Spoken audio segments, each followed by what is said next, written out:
National Weather Service in Raleigh has issued a severe thunderstorm warning for Scotland County in central North Carolina, Hope County in central North Carolina, until 6:45 p.m.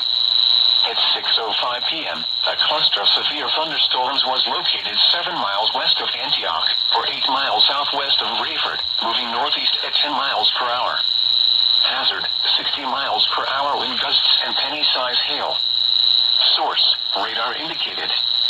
Impact, expects damage to roofs, siding, and trees. Locations impacted include Laurinburg, Rayford, Maxton, Antioch, Wagram, Gibson, East Laurinburg, Silver City, Laurel Hill, and Rockfish. For your protection, move to an interior room on the lowest floor of a building.